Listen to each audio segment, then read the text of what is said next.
there, Dr. Sheep here. Welcome back to the projects video. I have a piece of uranium ore, and it generates a bit of radiation. Now, granted, it's completely safe, harmless. It's not putting me in harm's way whatsoever. I mean, the B-roll you are seeing tells a different story, but 100 counts per minute, especially in the right direction, the right orientation on the guider counter, is a bit much. Now, the bag does say 151 counts per minute, and that's what it was advertised as. However, that's including alpha radiation. My guider counter cannot count alpha radiation. Alpha radiation can be stopped with a piece of paper. If you're concerned about these different types of radiation, you need to watch next month's video. I go whole in depth on that. But in the meantime, let's roll the intro. Hey there, YouTubers!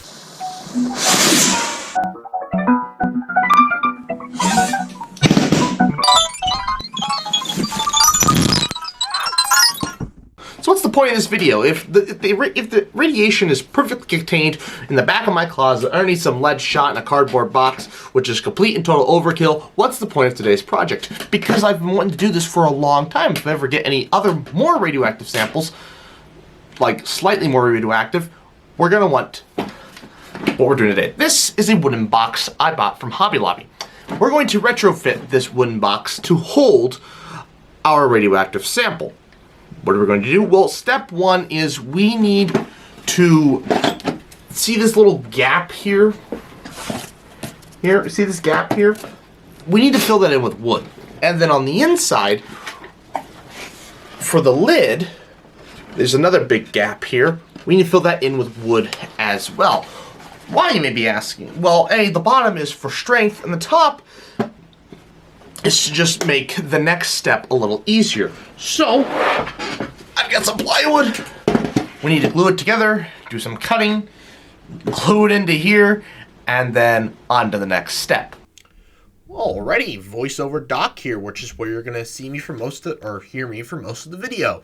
Why? Because I'm still working out the balance between voiceover and in situ Doc.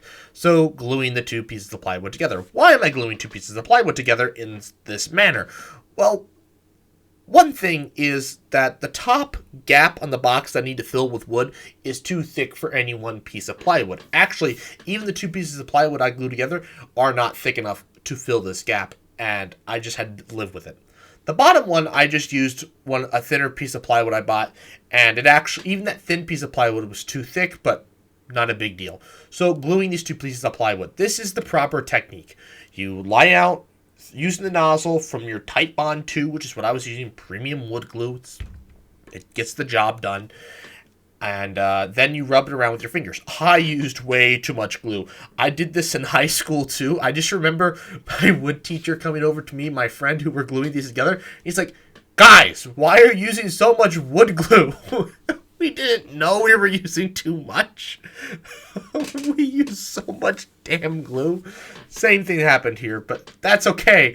It worked. It just, a waste of resources and money. Not a big deal. When working with wood, you need lots of clamps. I luckily have lots of clamps, not for woodworking, but for a different project that you guys have already seen a video on when I built the planetarium in my room.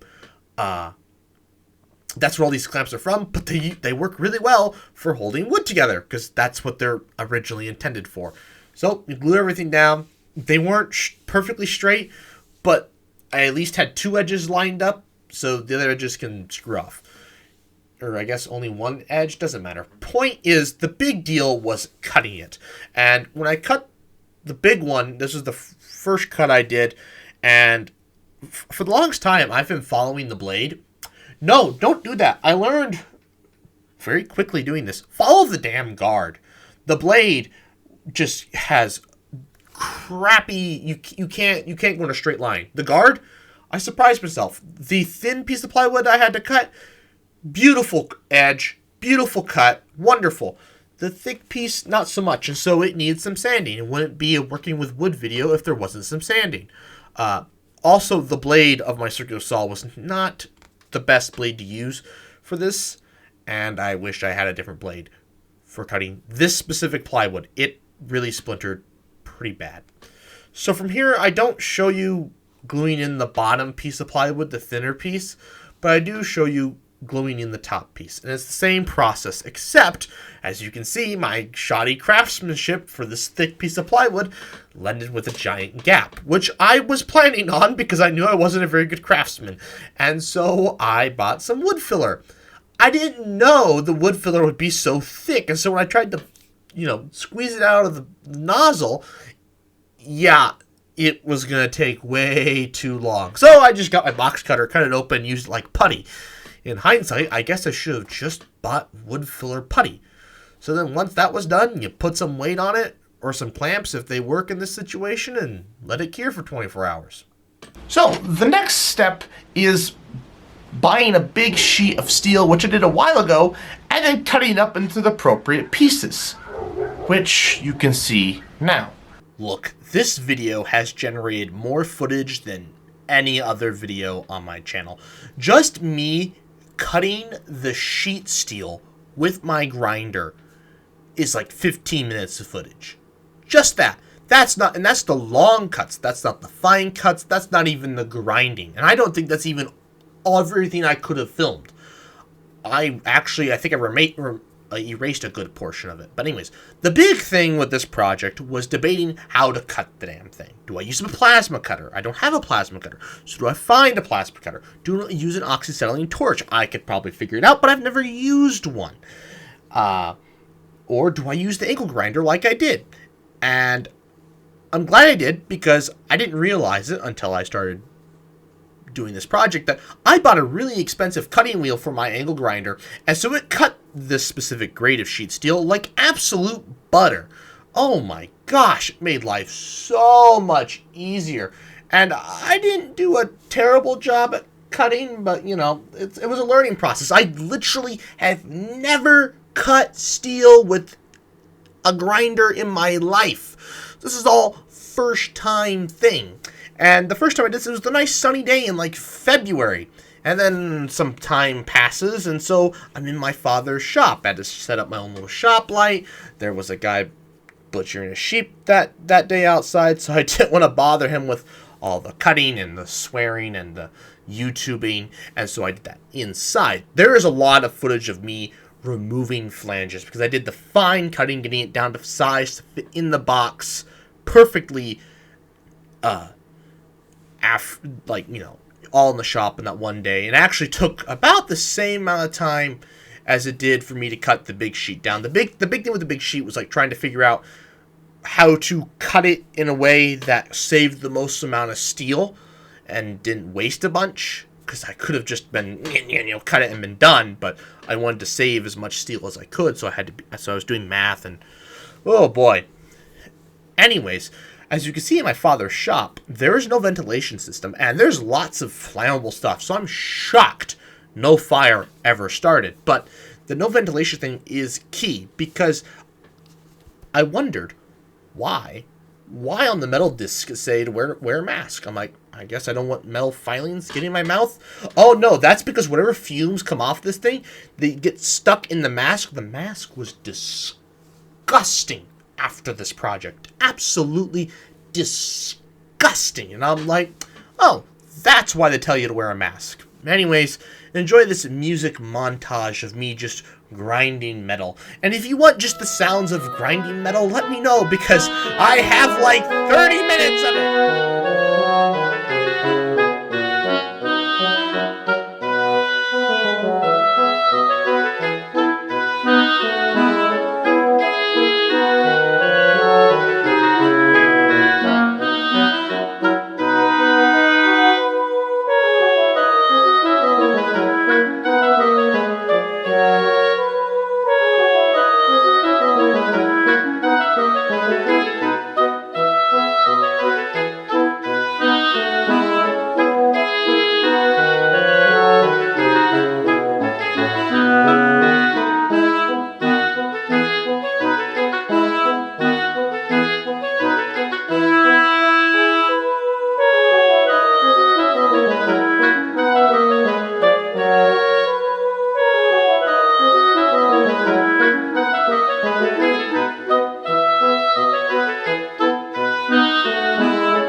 You know what the interesting thing about this is? Continuity is a weird thing. It's still the same day, even though it's probably been many, many days later.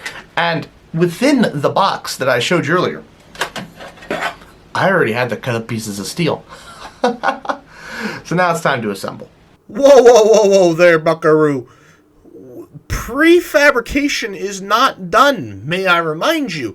Those two large sections of steel that go at the top and the bottom, those can't be bolted in because I'm bolting everything else in, the thinner pieces, but those have to be screwed in. The wood's too thick, which is actually a good thing in this case that I can use screws. But it actually bites me in the rear end later because I thought the bottom would be thick enough I used a bunch of washers, and you'll see that later on, but no, that was not enough. So these two pieces of steel, they need to be pre-drilled because I don't have self-tapping screws. And so that still needs to be done. And then I don't know if painting counts as prefab, but I'm going to count it as prefab because I do one last final touch of paint at the very, very end. And that is the final touch in the final fabrication things. But maybe painting could be counted as fabrication. I don't know. I just had some yellow paint that I used for a star here in my planetarium. And so I just used that. It looks like radioactive yellow enough for me, so good enough, right? I guess it's technically not radioactive yellow, it's safety yellow, which is a very specific type of yellow. And I'm pretty sure this is not that very specific type of yellow, but whatever, it does not matter. The sheets of steel need to be drilled with holes so that the screws can go through them first. That is step one. Then we paint. And now we can get on to fabrication. Okay, something I forgot to mention, when I was doing all that spray painting, at least during the day, the wind was so damn bad, I would go to spray and it would just hit my hand. So that was fun. Anyways, on to fabrication. So, there's a lot of gluing. There is so much gluing in this dang video. There's a lot of it. So I bought this Gorilla Glue, and I wanted to tell you exactly what type of Gorilla Glue it was. It looked like CA glue. It smelled like CA glue, except it wasn't as runny as normal CA glue. So more than likely, it was just CA glue. But I don't know. I don't have the bottle anymore. I guess I could probably go find it at Menards, which is where I bought it. But I don't feel like doing that. And honestly, I don't endorse it anyways. It's a great glue. Don't get me wrong. It worked great. Except the side blew out on it at one point, and glue just went everywhere. So instead of using the nice spout at the end to apply glue, I had to just brush on glue. So the steel isn't going anywhere. So for the top and the bottom, after applying the layer of glue, I just applied screws. That way I didn't have to worry about clamps. I did apply some weight, I think, afterwards, but the screws were going to do the majority of the job. So I got my impact. I was excited to use my impact. And I drove screws in. And so then for the sides, I think I already talked about this, but the damn glue blew out the side. Like what? What? How? Why? How? I don't understand. It boggles the mind. Who thought, yeah, this is a good design for this tube of glue, that when you start to squeeze on it to get the damn glue out of the tube, is it just me? Am I being stupid? Am I not doing this right? But all of this glue I'm using has been so dang difficult to get out of the dang tube in this entire video. That's all I'm saying. I don't know. I have like so much footage here to work with, and there's not enough time to say anything. So I'm just going to move on to the next step in the fabrication process, which is drilling lots of holes and then putting in bolts. But I digress. This part of the project, along with the angle grinder portion, has highlighted that I need to hit the gym. My upper body strength is not what it was. And so when I was drilling the holes for the brackets so that I could thread the machine screws or bolts through, I made the holes like the exact same size. So I had to actually thread the steel portion of it. The wood, whatever, it slid right through. When we got to the steel, it basically was like I had to hand drill it in. And I guess I probably could have used the impact or the drill for this part instead of doing it by hand, but I didn't want to cause more problems than I already had caused with this step. But, you know, it is what it is. Now, you may be asking, Doc, why are you adding these brackets in place? Well, they're to add strength. Although, at some point, I do rupture the sides, and I'm going to get into this, but I rupture the sides, and so they're not as strong as it could be, but that's not really too big of a deal because the brackets are in place and the screws are holding everything in. Basically, there are 4 holes on these brackets. 2 inner ones and 2 outer ones. And, you know, they're each on each side of the corner bracket. And the 2 outer ones, not a big deal. Those, you just pre-drill the hole, you thread the bolt through, tighten it, and I can have the Phillips head on the outside of the box and the bolt on the inside. It's exactly the look I wanted. Except for the 2 inner holes. See, they interfered with each other because the bracket wasn't quite long enough, and the thickness of the box was with the steel was just a bit too thick. And so the heads of the screws interfered with each other. And at some point, when tightening things together, this is what happens when the 2 heads interact with each other. It splits the corner of the box. And so that was a learning experience. So that now it's on to the bottom.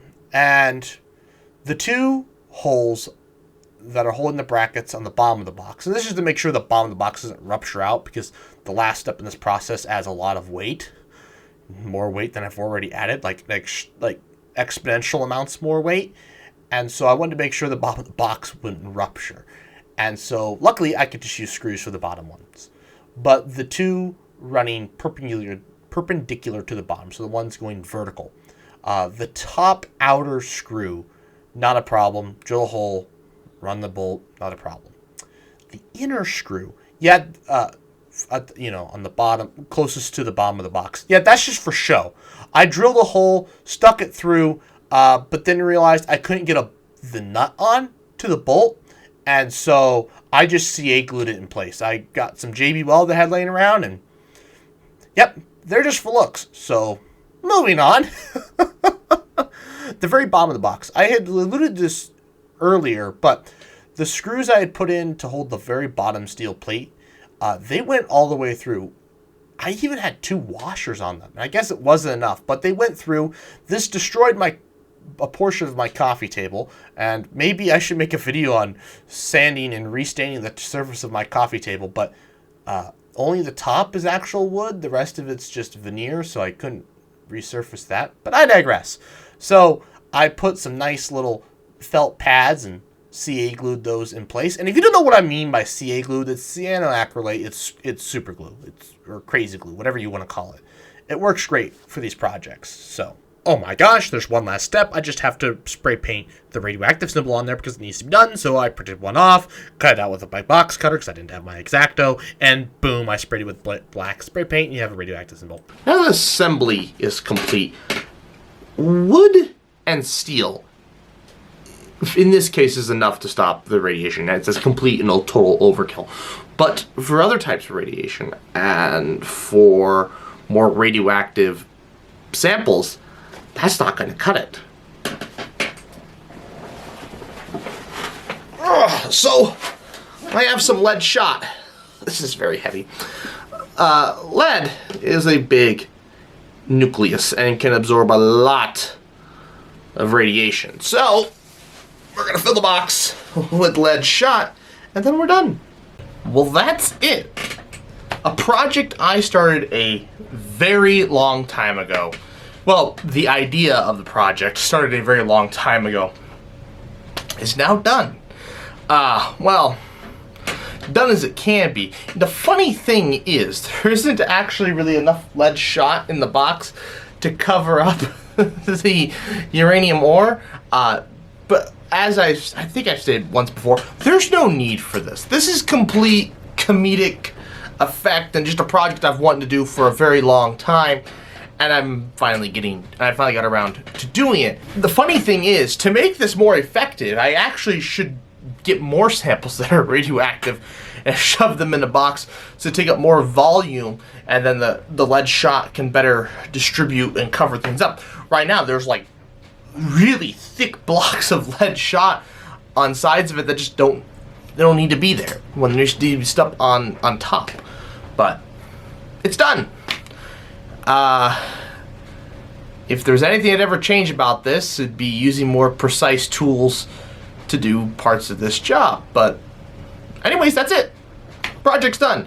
So next month, I want a whole video on radiation and testing some radiation in my parents' basement. So look out for that. Otherwise, I would like to thank you all for watching. Please like, comment, share, and subscribe. New videos once a month, or whenever I feel like it, noon Central Time, and good night. Subs for trees, subs for trees, subs for trees, subs for trees. Oh, you're still here? I thought I told you to go home. Oh, you want more? I'm flattered. Check out the playlist. If you want exclusive content, check out my Instagram, Dr_Sheep_YouTube. That's all lowercase. If you want to help the earth, subscribe. When I reach 100 subscribers, I'm going to plant 10 trees. If you feel that's too small, then check out my channel chart where I lay out even bigger goals. Finally, stick around for the next 20 seconds to give me that sweet watch time. Bye.